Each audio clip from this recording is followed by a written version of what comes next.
everybody, I'm Melanie Raposo and welcome to the Pregnancy Show. Today our special guest is Judy Liebrecht, author of Love Mommy, Writing Love Letters to Your Baby. Hi Judy, thanks for being with us. Hi Melanie. Now first of all, I just want to say I love your book. It's so sweet and heartwarming, and I think all the stories in there parents can definitely relate to, which we'll get to in a minute. So first of all, I just want to say, usually when you think of love letters, you think of romantic letters, right?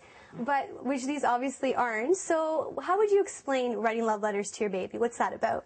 Well, Melanie, that's a great question. And honestly, the love that you feel for your child and your children is so overwhelming and is so unconditional and so holy that I was blown away when I felt it for the first time. And like you, I always thought, hey, this is just reserved for love, like for loving your guy, loving, the person that you're with. But when I had my son, I just couldn't get over the unconditional part of it, because it's totally unconditional. There's nothing you would do for your child. And I was so overwhelmed by that great, beautiful feeling that I thought, I've got to write about it. I'm a writer. I always say if I were a dancer, I would have leapt into some kind of choreography, but I'm definitely not. But I really felt compelled to write about it. And as I started to write, they started to form into these things called love letters.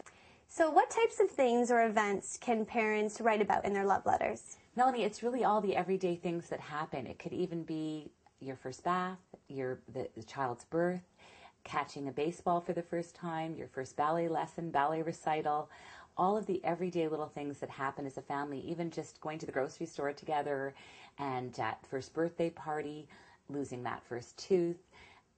All the things that the child loves, like their favorite book, their favorite toy, what makes them laugh. And writing about those stories is a really great place to start. Now, is there a time where, is it ever too late to start writing love letters to your child? Or can you start, say they're a teenager and you want to start doing this? Absolutely, Amelia. I love that you asked that question, because teens really need the letters more than ever, because they're struggling with a lot of hormones and changes, and mom and dad are probably struggling too, worrying about where's my child at 3 a.m. And in fact, a great thing to do is write the letters when they're little and give the teenager the letters, but also write to the teen about what they were like when they were small. Go back and remember all of the sweet, adorable, innocent, pure moments that happened when they were little, and also what you love and what you notice about them even now as a teen when they're going through those turbulent teen years, and they'll love it. Even adult children love receiving these letters, and grandparents are reporting loving to write these love letters to their grandchildren and their adult children, because they have a little more time on their hands.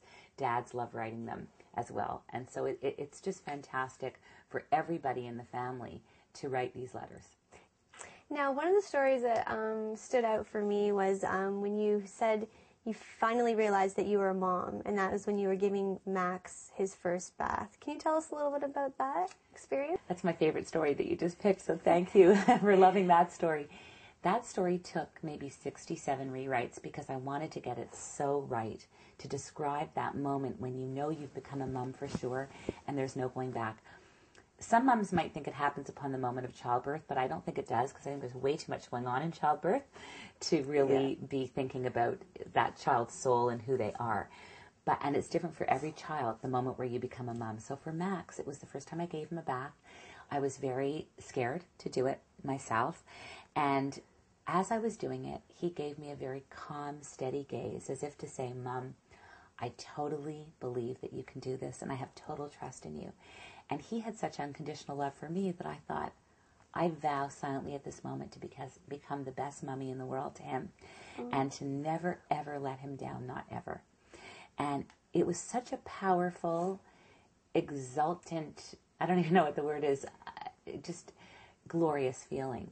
And I just felt like we were soaring together, and I never wanted to come off that cloud of absolute joy. And at that moment I thought, I'm a mom. Now, how do your kids feel about these love letters? Like, how old's Max now?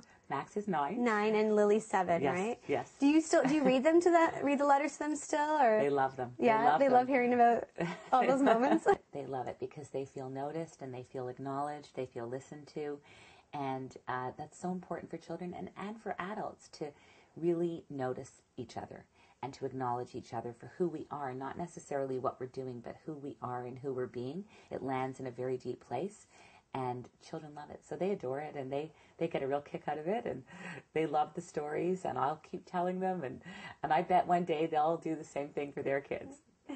Well, thank you so much, Judy, for coming in and talking about the book today. Where can people go to get the book?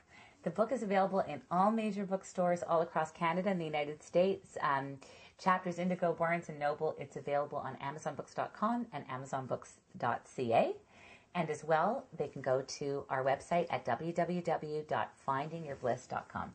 Great. Thank you so much. It was great meeting you. Melanie. Thanks, It was great Judy. to meet you too.